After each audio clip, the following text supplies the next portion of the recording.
Liam Gallagher.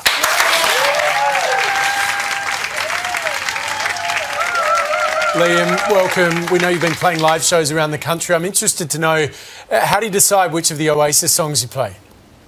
Well, Rock and Roll Star, you've got to start a gig with Rock and Roll Star, let everyone know what's going on, and then that's got to be followed quickly by Morning Glory, and then I reckon some might say Slide Away, they kind of fit in and that, but I mean, I'll change it up again now after, in a 6 months' time, I'll probably change the set again, but always got to start with Rock and Roll Star, for sure.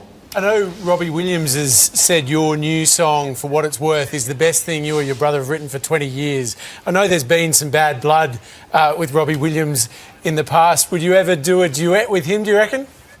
Nah. Why not? I just don't think it'd be very good. Liam, you strike me as a man that's gone hard for many years. What's a Liam Gallagher after party look like these days? Do you know what, man? I've been behaving myself on this tour and that, so hence that's why it's got pretty good and that. It's been good and that because I've not been going in the bars and drinking and doing all the other stuff. But I've got 2 weeks off in a couple of days, so I'm going on holiday. So. It was good, man. We'll be ripping it up then.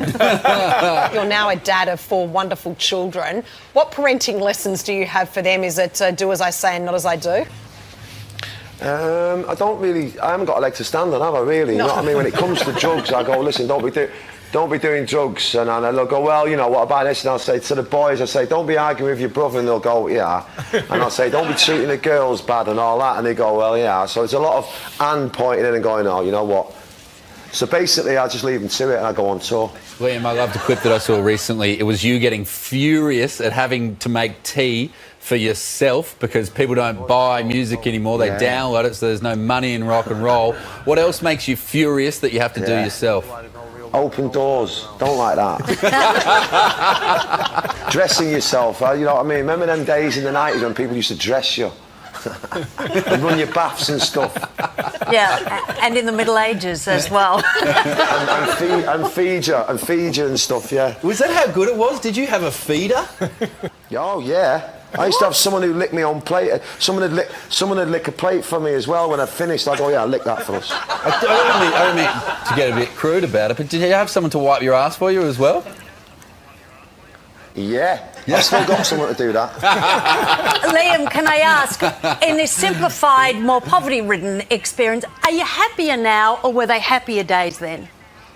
Oh, no, I'm happier. I was happy then and I'm happy now, you know what I mean? Obviously, you have a few little things where, that, you know, the wheels fall off that make you unhappy, or you get yourself into a few situations where life's not so good and that. But overall, it's been good, man, you know what I mean? Liam, late last year there was a bit of communication on Twitter with your brother Noel. Did you end up catching up over Christmas?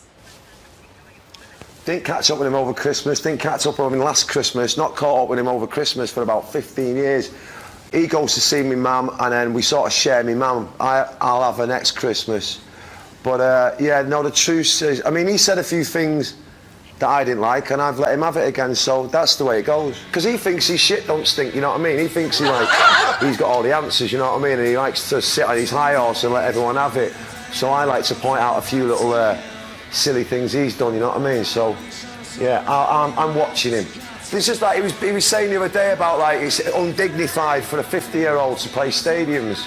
So I pointed out that it's more undignified to support someone, to support the undignified playing stadiums. Do you know what I mean? Just little things like that. Liam, was there a significant event that turned you two against each other, or is it something that's been there since birth? I think, well, obviously he's the middle child, innit? So when I come along, I just took all the... all the glory? I took the glory, you know what I mean? Yeah. I think it could have been that, yeah. Who'd win in the fight? I'd eat him alive. Liam, I read somewhere that you started with music around 16 or 17 to find your passion for music because you had a bit of an out-of-body experience related to John Lennon. Is that correct? Yeah.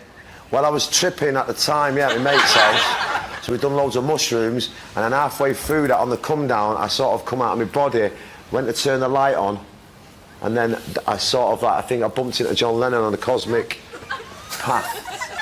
And what did John say to you? What did he say? Don't go to Australia, it's raining. Liam, have a great holiday here in Australia. Thanks so much for your time tonight. Liam's new solo single is For What It's Worth. The album, As You Were, it's out now. Would you please thank Liam Gallagher? Thank you. What your brother's band is called? What is it called? I Flying Birds. Oh, that lot. Yeah. Do you like them? Yeah. What do you like about them? I like- You don't really, do you? You try to wind me up, aren't you? You want me to I kick just off? like the You want me to kick off, don't you?